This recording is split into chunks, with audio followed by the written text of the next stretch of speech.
This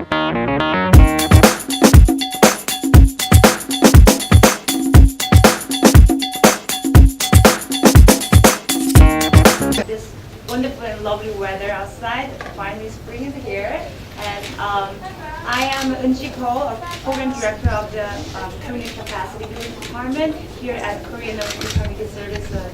It is so honored to host this kickoff event of this meaningful and wonderful event here at Korean American Community Services.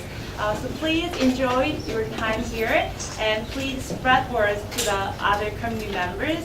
And let me ask ZALA, an executive director of the NORTHSIDE Community Development Corporation, to lead the rest of the program. Thank you, Eunji. Good morning, everyone. Good morning. Members of the media, community and organizational leaders, thank you for joining us this morning. My name is ZALA, and I'm the Executive Director of the Northside Community Development Corporation and its parent organization, the Northside Community Resources, a 60-year-old not-for-profit agency in Rogers Park.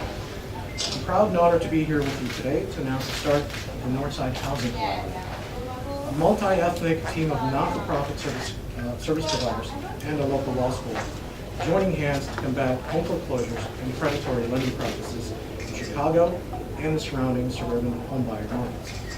I'm joined by our collaborative program partners, 7 community service agencies, which include the Bosnian Herzegovinian American Community Center, Cambodian Association of Illinois, Chinese Mutual Aid Association, Ethiopian Community Association of Chicago, Indo-American Center, Korean American Community Services, Laotian American Community Services, Northside Community Development Corporation, and our legal partner, John Marshall Law School, and its pro bono legal housing counseling, which make up the Northside Housing Collaborative. And of course, our funder, great Lisa MADIGAN, Attorney General of Illinois. I'd like to give you a brief history of how this collaborative came together. As a HUD-certified housing counseling agency, this NCDC is trying to meet the needs of areas struggling homeowners who are in need of foreclosure assistance. And we were in need of funding to meet the new demand and other resources that can help us provide language assistance and other wraparound services for diverse communities who are greatly impacted by unscrupulous lenders. In December 2012, we saw a great grant opportunity released by the Illinois Attorney General's Office, which would help us do just that. The Attorney General's RFP announcement showed that the state was to receive $100 million in the National Settlement Award that came from the nation's 5 biggest banks from the fraudulent foreclosure and mortgage servicing practices, and that the AG was soliciting proposals from developers, technical assistance agencies, and housing-based counseling agencies. It's this third option, the team-based housing counseling model, that could be a perfect fit. You see, the Northside Community Development Corporation, which provides housing counseling for foreclosure, pre-purchase, and employer housing assistance programs in Rogers Park and surrounding Northside communities and northern suburbs, saw a huge need for language translation as diverse communities, those with significant limited English populations, started feeling the impact of foreclosure due to unscrupulous lending practices. Even though the NCDC and its parent organization had staff members who can provide language assistance in over 7 languages, we still needed more assistance in securing language assistance and other wraparound services. Oftentimes, we would have to call any one of our parent partner organizations who you see here today, seeking assistance for translation and in referring struggling homeowners to other wraparound services. On many occasions, we would take advantage of the language services offered by them, but often we would have to keep going back to them and straining their resources. And so how could we help connect troubled homeowners to culturally connected services? So you see, the AG's program, the team-based housing counseling model, was a perfect solution. Now all we had to do was gather some of our area's organizations and pitch the idea to see if they would be willing to work together with us. We did just that in mid-January 2013 and formed this collaboration. In the following weeks, we brainstormed internally and externally with our partners and came up with the NHC model. However, we still needed a resource to provide legal assistance. We found that the current legal resources at the time that were being offered through the courts were already stretched thin. so we had to find another legal resource. It was actually at one of our housing and technical assistance meetings at the Northside Community Resources Office where we met Professor Bill Caruso, co-executive director of John Marshall's Fair Legal Housing Clinic, who was providing technical assistance and information at that meeting that day. Just by chance, we happened to start talking about this program, and I asked Professor Caruso if he would like to discuss the possible partnership for providing legal assistance with our housing counseling model. Joyfully, he said yes. And let's just say we're both thrilled. This would be a wonderful opportunity to provide housing counseling services, which include foreclosure prevention, pre-purchase homebuyer education, and pro bono legal services to our prospective clients. And it would be an ideal program model for law students to learn from and engage with diverse underserved communities. Thus, Northside Housing Collaborative is born. Our team-based application only took up one giant box and cost an arm and a leg to mail to Springfield. And I think we actually take out the second mortgage to do that practically. But luckily enough, our program model was selected to be one of the recipients of the Attorney General's National Settlement Grant. The NHC, as we refer to it now, is a collaborative program model where HUD-certified housing counselors will go to our 7 partner agencies one day each week, provide foreclosure and pre-purchase housing counseling. Our partner agencies would provide community outreach, translation assistance during some of the counseling sessions, and administrative follow-up with the clients. And NCDC counselors would also screen clients for when they needed legal assistance. And that's when we would refer them to John Marshall's pro bono legal clinic. The John Marshall Legal Clinic will also enlist the language assistance from our service partners and provide legal assistance and in-court litigation support to NHC clients facing eviction and other immediate legal actions by lenders. NHC housing counseling services will consist of one-on-one counseling for both foreclosure and pre-purchase clients. And once every other month, a 6-hour group homebuyer class will be offered with certificates provided for clients completing the class. Additionally, at these group homebuyer education sessions, we'll be inviting various housing-related stakeholders from reputable lending institutions to local government and not-for-profit-based housing development agencies to provide information on down payment assistance programs and other resources. This is the Northside Housing Collaborative Program. It is free of charge and available to anyone who walks in seeking services at any one of our 9 organizational locations. We'll be providing you further detail in the oncoming days for the program schedule and more information about online resources and translation assistance. But now I'd like to turn your attention to someone who's made all of this possible. Someone who's allowed me to be up here to be able to tell you the story of the need and program that we are about to offer. Although she needs no introduction, I will still proudly tell you a little bit about her and the office that she holds. She's someone who's fought hard for Illinoisans on many issues, from criminal matters to civil to interstate criminal activities to local issues that have hit Illinoisans hard, especially with our nation's foreclosure crisis. She's the top legal officer of the state, serving us fairly and protecting all of us from perpetrators who take advantage of us and our state's most vulnerable populations. She's also one of the main leaders in the class action lawsuit brought on by the nation's attorneys general, and the reason why we were able to put this new program together. I present to you the Honorable Lisa Attorney.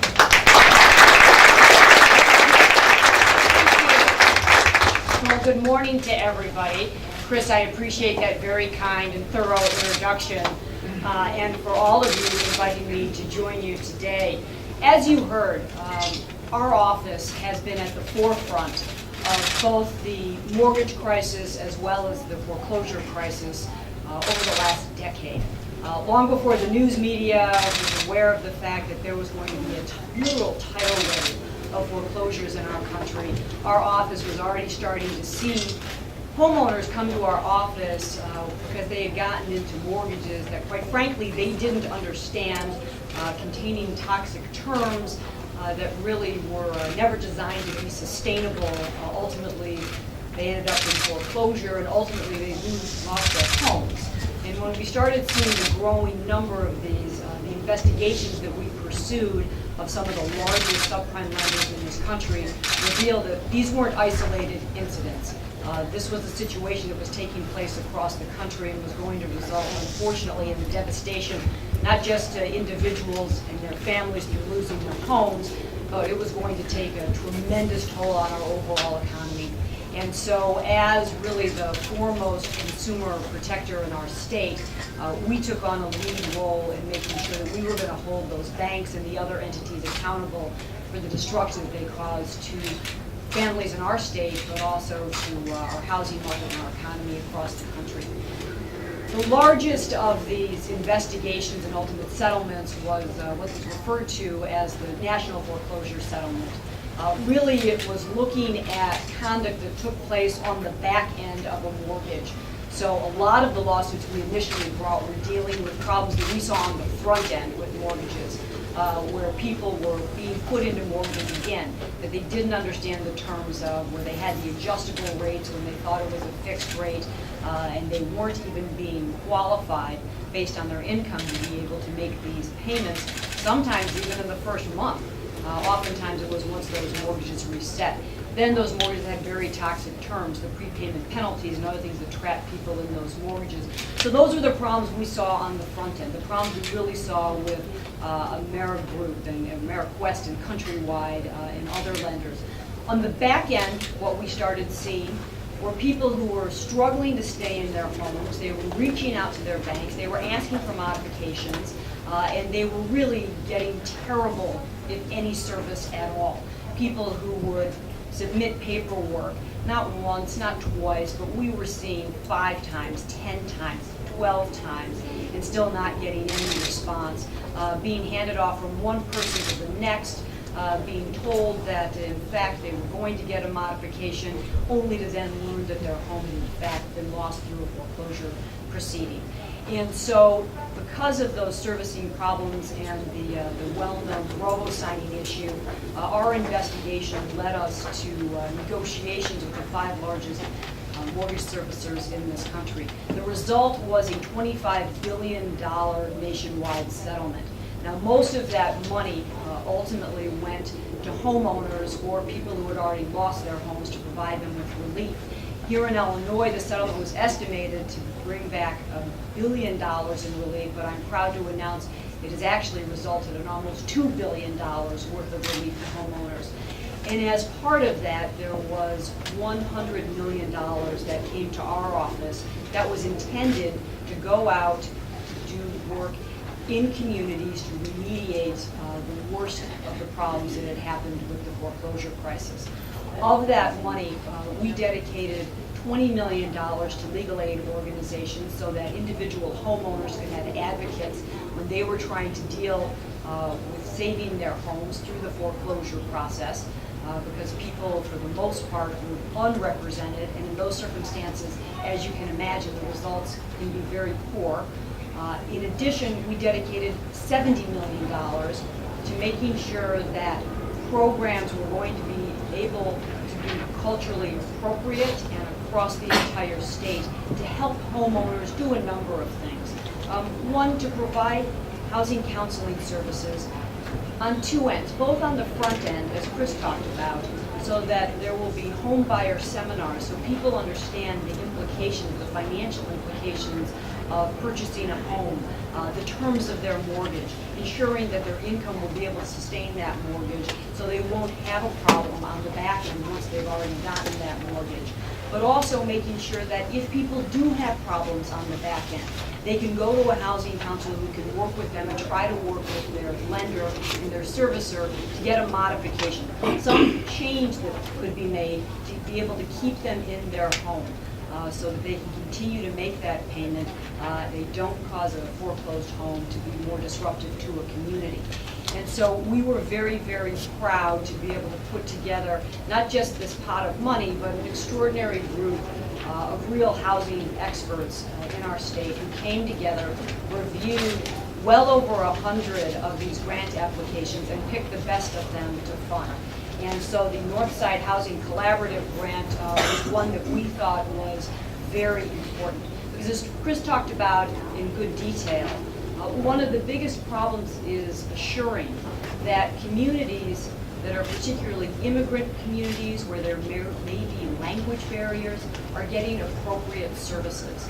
And those communities far too often are not getting the type of services that they need to ensure that their communities, and in this situation, that their homes are in fact being saved.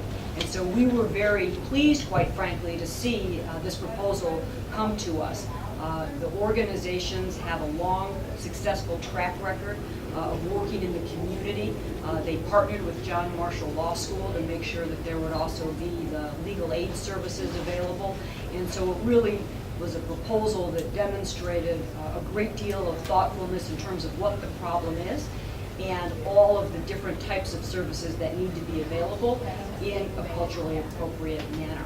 And so I am very pleased that we were able to provide $800,000 worth of funding for this program. And I am sure that based on the organizations and the work that you have done in the past, that you will be very successful in helping us to remediate the terrible impacts of the foreclosure crisis and grow the next generation of homeowners in your communities. And for that, I am very thankful that all of you took the time and apparently paid an exorbitant amount of money to send your proposal to our office in Springfield. Hopefully it turned out to be worth it. So thank you all very, very much. So what kind of economic impact do you expect from this program? So what happens in communities, every single time there's a foreclosure, the properties that surround that foreclosed home decrease in value. And so the economic impact is significant, not just for that individual and his or her family, but it's significant on everybody in that community, in addition to which it has an impact on the overall tax base. And so we're not being able to bring in the types of resources that we need to provide the services, education, public safety, transportation services. And so it is absolutely critical that as we clean up in the aftermath of this devastating foreclosure crisis, that we invest in keeping people in their homes, if that is financially possible, and that we also assure that we do not end up in a situation where this type of crisis happens again. Because while we've long focused on the housing impact, the reality is that the overall financial crisis was devastating to the millions and millions of people in this country that lost their jobs. So, you know, on the front end, we had a situation where people were losing their homes, and that was the concern. But once that had an economic impact on the entire country, and quite frankly, the entire world, we had a situation where millions of people ended up losing their jobs, which then on the back end created more foreclosures, not because people had necessarily been in predatory mortgages, but because they didn't have an income to sustain what could have been an otherwise sustainable mortgage.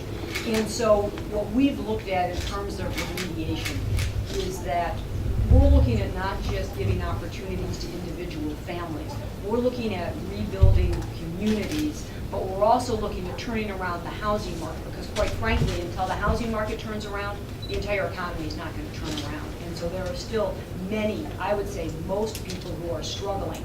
The people at the very top seem to be, you know, solidly there and doing even better.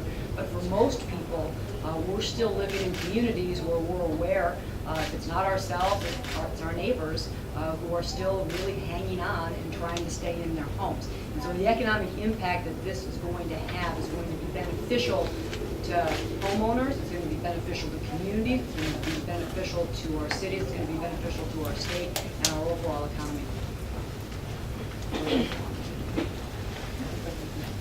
Any more questions? Veronica? What differentiates NHC from other housing counseling agencies? And is there a corresponding Southside Housing Collaborative? Very good question, Veronica.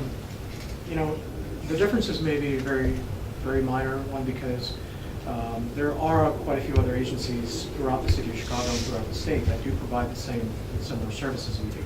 However, I think what sets us apart is certainly a partnership with our member organizations here. The fact that we not only have 7 languages internally within NCDC, but then now we have an additional, I think 7 other languages, so giving us almost a dozen different languages that we can offer translation assistance and other culturally connected wraparound services.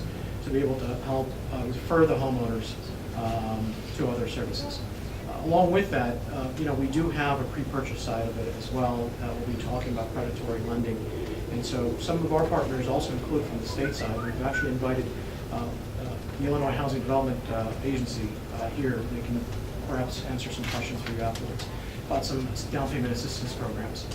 The Northside Community Development Corporation has been providing pre-purchase housing counseling for a number of years that can also offer information and application assistance to down payment assistance programs.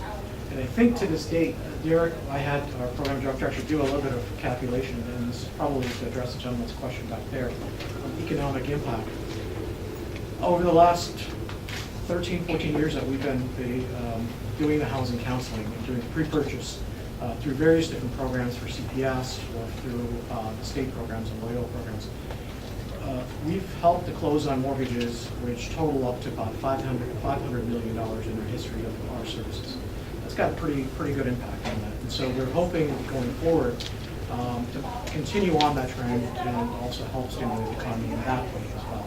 And IDA, organization like IDA can certainly help do that as well with some of its down payment assistance programs as well. And we'll be able to get that information out to you shortly.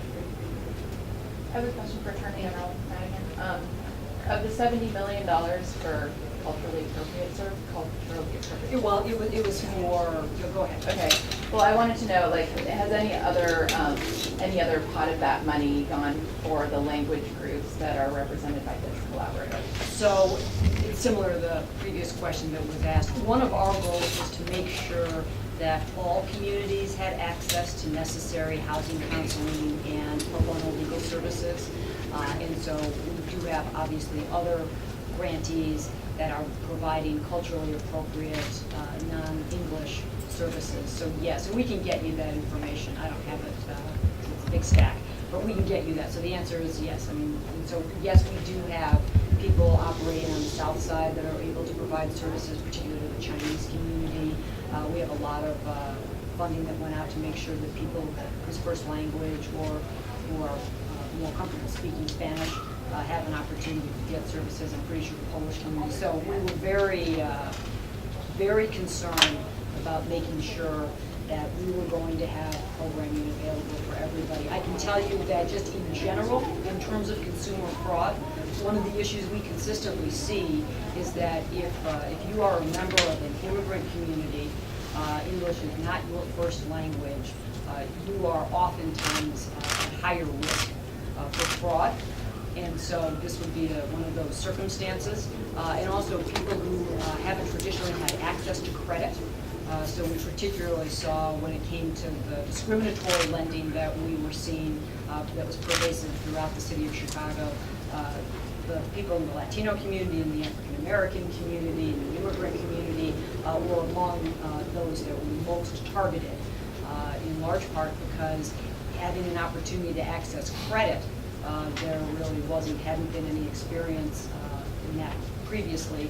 If you don't have the pre-purchase counseling, you don't necessarily understand the implications of what you're signing and what you're getting yourself into. So it has always been, unfortunately, our experience that I would say immigrant communities with limited English proficiency have been targets and therefore have needed additional resources to make sure that we're providing them with culturally appropriate services so that they can be financially stable and not be defrauded.